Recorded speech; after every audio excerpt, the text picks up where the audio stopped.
Warning, the following content may contain elements that are not suitable for some audiences. Viewer discretion is advised.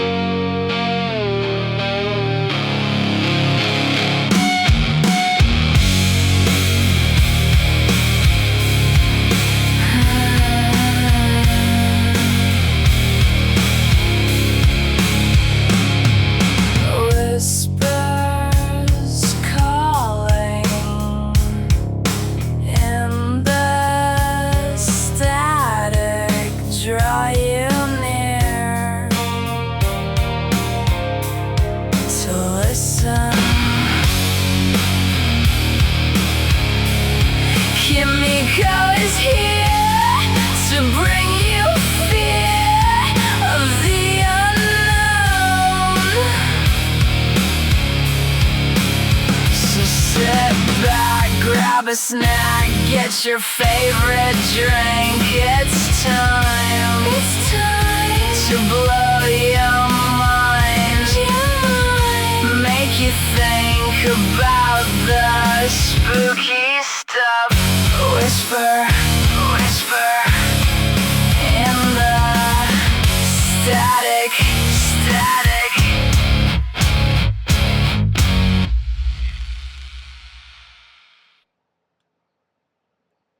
Hello, Wanderers, and welcome to another episode of Whispers in the Static, and I'm your host, Kimiko. Okay, so there are stories that don't feel like stories. They feel like warnings someone forgot to turn off. Like they're still running quietly in the background of the world, waiting for you to walk too far down the road or stop too long in the wrong place. Now, tonight we're talking about one of those. She has many names depending on the nation, the region, and the telling. But across the plains, across communities, across generations, there is a figure that appears again and again in slightly different forms. A woman, sometimes beautiful, sometimes broken, sometimes only half human, and sometimes something else entirely. They call her in many modern retellings the Deer Lady. Sorry. Tonight, we're not just telling a ghost story. We're listening to what the story is trying to remember. Let me start with something simple. A road. Not a highway. Not anything well lit. A rural stretch somewhere in the plains. Nebraska, South Dakota, Kansas. Depends on who's telling it. A driver is coming home late. Or leaving a gathering too late. Or just driving because they can't sleep and the world feels too loud inside of their head. The road is empty. The kind of empty that feels intentional. And then, on the side of the road, a woman, standing still enough that just feels wrong. Because people don't just stand like that near highways at night. Not unless something is wrong.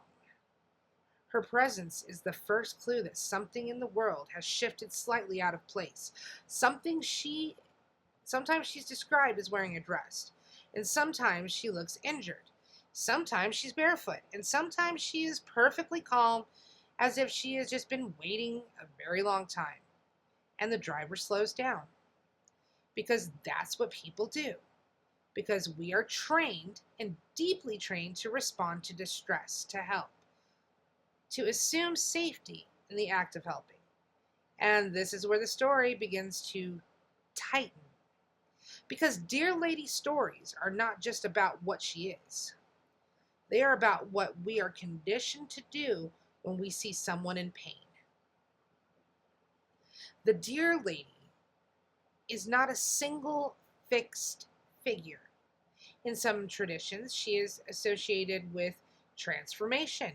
Human to deer, deer to human. In others, she's a spirit, tied to warning systems, moral consequence, protection depending on context and retelling.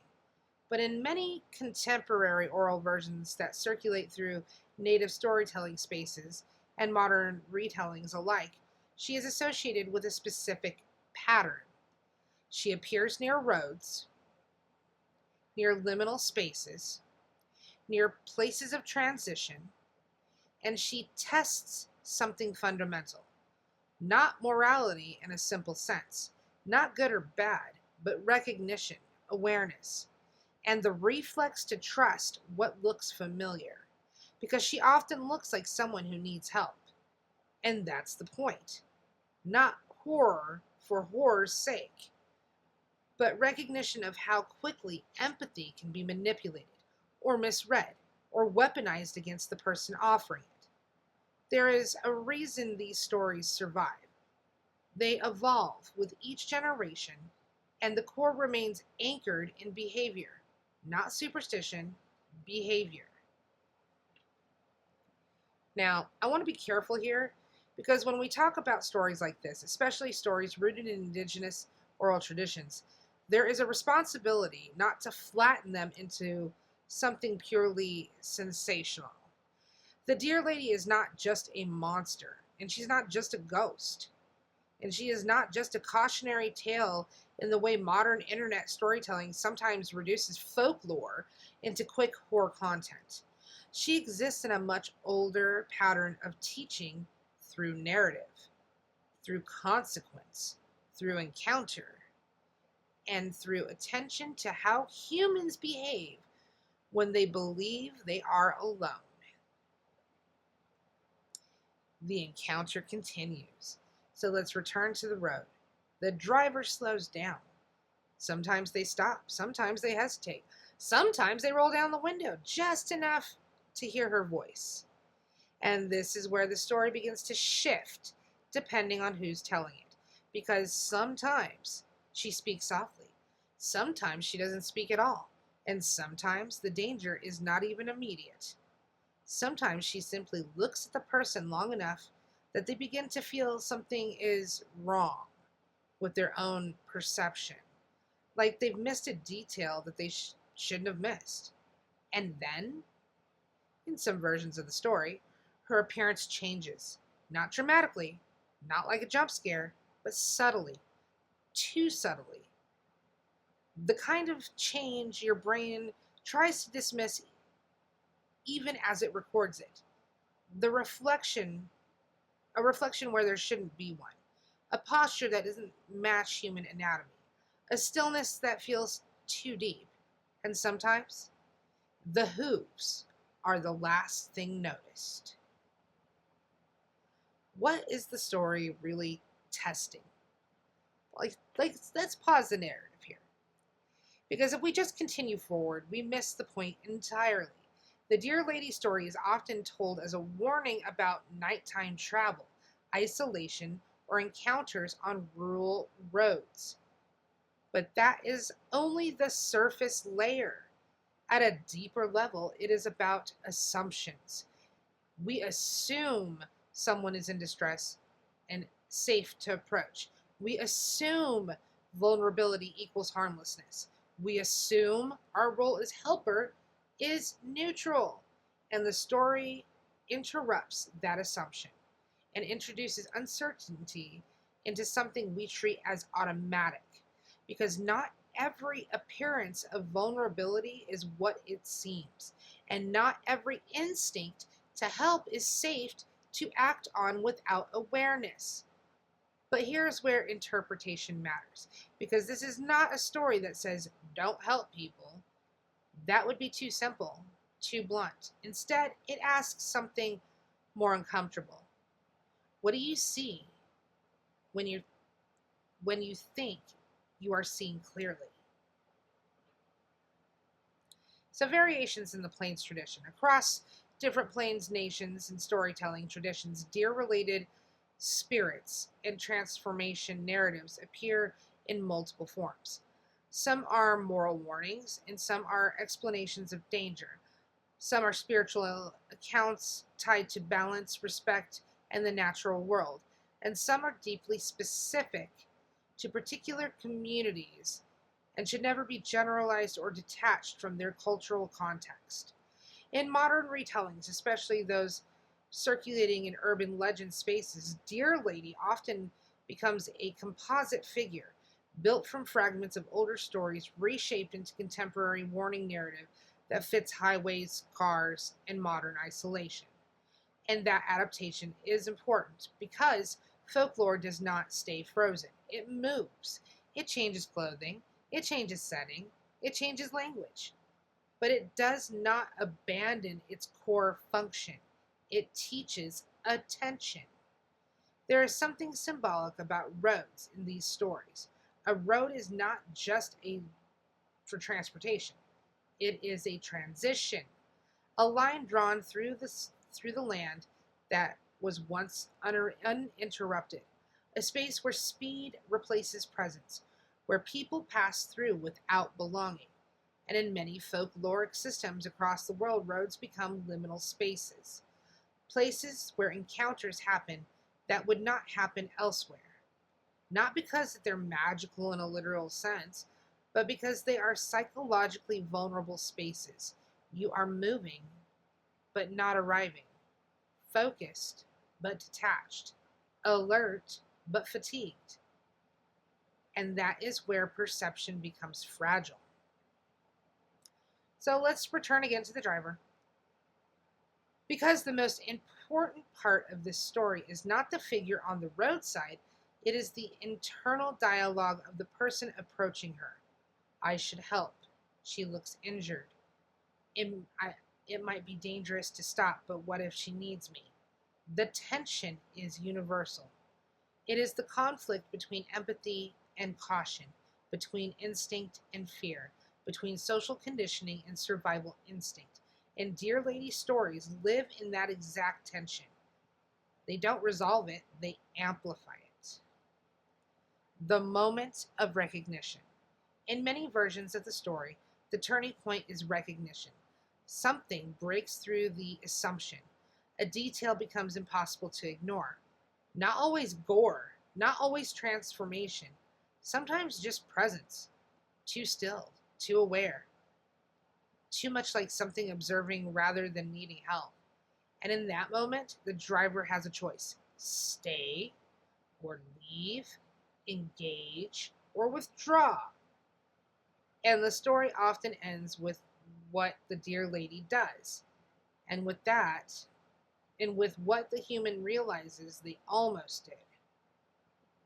Modern interpretations, like in a contemporary retellings, especially online, the Dear Lady has become a symbol that people project onto.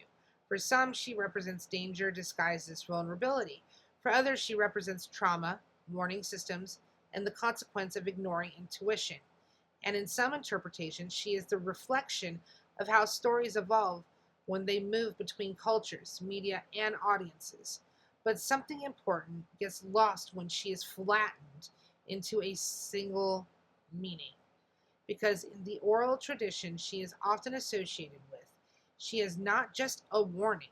She is part of a larger narrative ecosystem, one that includes respect boundaries and the understanding that not everything that appears human should be engaged with in the same way. Not because of fear alone, but because of discernment. There is a tendency when we hear stories like this to try to solve them, to categorize them, to turn them into rules. But folklore doesn't always want to be solved. Sometimes it just wants to be heard. And the Dear Lady in all her variations is not just about roads or nighttime encounters or fear and isolation. She is about the moment just before action, the pause, the question, the uncertainty that sits between compassion and caution, and what we choose to do in that space, because most of the time nothing happens. Most roads are just roads.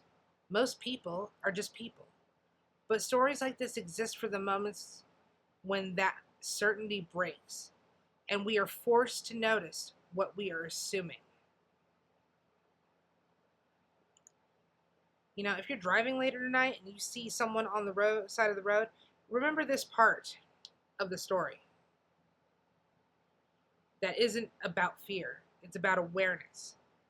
And that quiet space between seeing something and deciding what it is.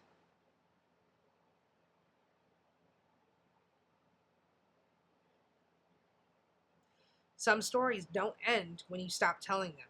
They end when you stop noticing them, or worse, when you notice them too late. So,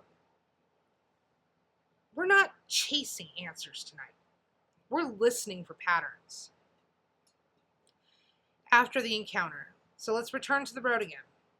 Because in most Dear Lady narratives, what matters is not just the encounter itself, but what happens after the driver leaves or doesn't. The road continues, the night continues, and something small changes in how the world feels afterward. Not always visibly, not always in a way anyone else would notice, but internally, a lingering awareness, a feeling that something was understood without words, that something was seen that shouldn't be easily categorized. In many retellings, people don't describe trauma in dramatic terms. They describe certainty as shifting, like a rule they didn't know that they had suddenly stopped working. Modern echoes of the story. In online folklore spaces, Dear Lady stories have taken on new forms. Dash cam styled narratives, forum posts, late night I think I saw something accounts. They rarely agree on details. That's not unusual for folklore, but they often converge on a few consistent emotional points, like, I stopped, but something felt wrong. She looked like she needed help, but I couldn't explain it. I didn't know why I left. I just kept thinking about it afterward. And importantly, the absence of certainty. Because modern Dear Lady stories are not just about supernatural fear, they are about cognitive dissonance in real time, when empathy and intuition conflict without resolution. And why does that story stick? Folklorists often talk about sticky narratives, stories that survive not because they are believed literally, but because they map onto lived psychological tension. Dear Lady stories persist because they sit directly inside a universal human contradiction. They are taught to help. We are taught to help. We are also taught to be afraid of. We are rarely taught how to reconcile those two instincts when they collide. So the story does it for us. It externalizes that conflict and gives it shape, a figure, a presence, something we can imagine instead of just a feeling. Cultural roots and responsibility.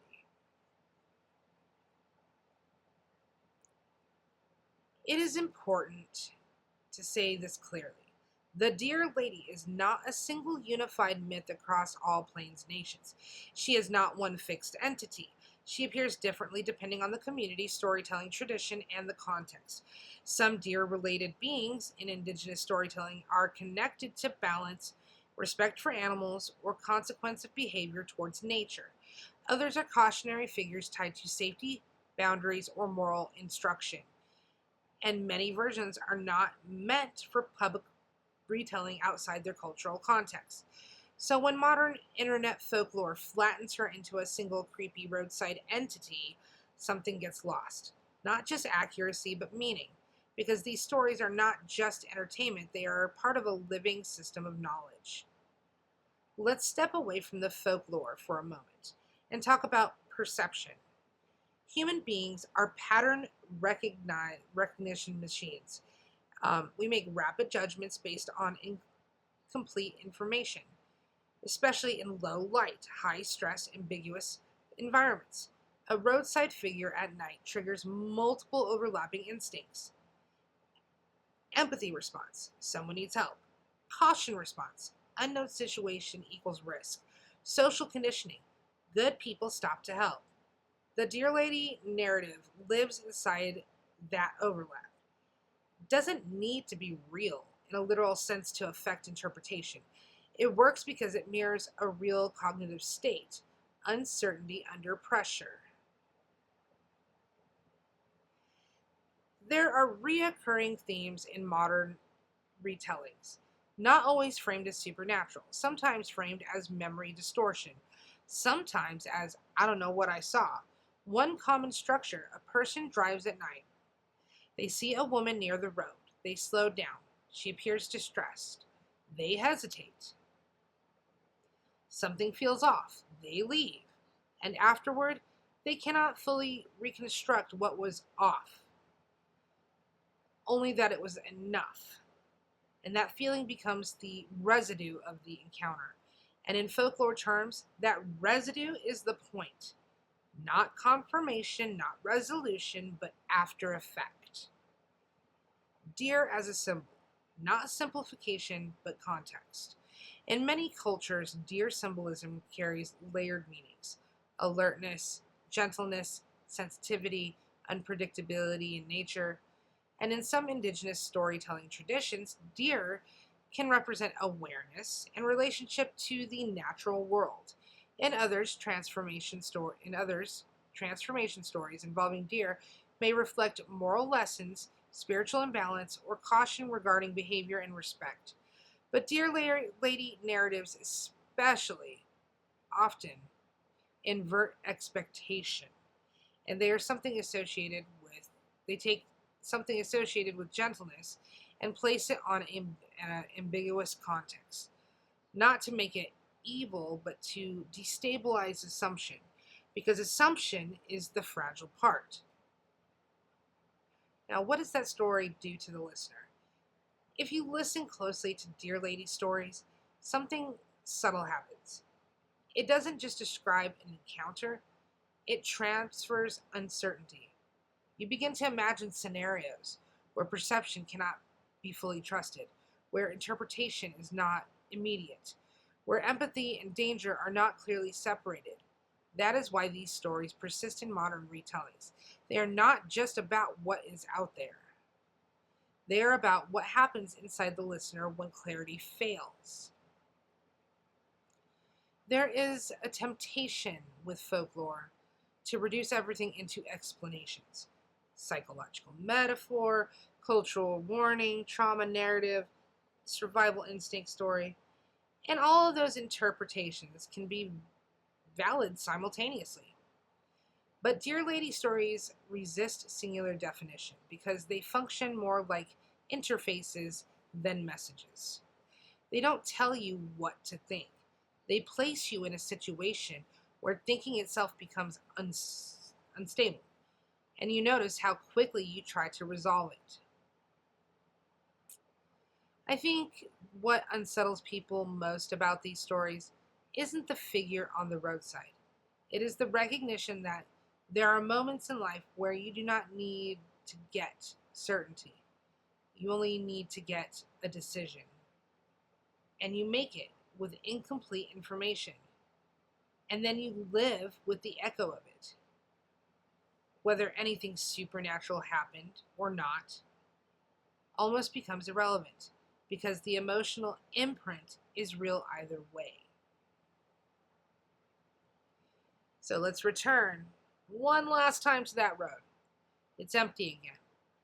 It always is. After the story passes through it. And maybe there is no figure there now. Maybe there never was. Or maybe the story isn't about whether she is there. Maybe it's about what happens when you imagine she might be there. Because in that space, your perception changes. Your attention changes. You notice differently. And noticing differently changes behavior. That is the mechanism of folklore. Not proof, but adaptation. The Dear Lady, in all her variations, survives because she lives at the intersection of empathy, uncertainty, perception, and instinct. She is not just a story about roads. She is a story about attention, about what we assume when we see suffering, and what we do when assumption is not enough. If there's a thread running through tonight's story, it's not be afraid. It's be aware of how quickly you decide what something is. Because most of the time, we decide before we understand. And sometimes that's necessary. And sometimes that's where stories begin. This has been Whispers in the Static. I'm Kimiko. And I'll see you in the silence between signals.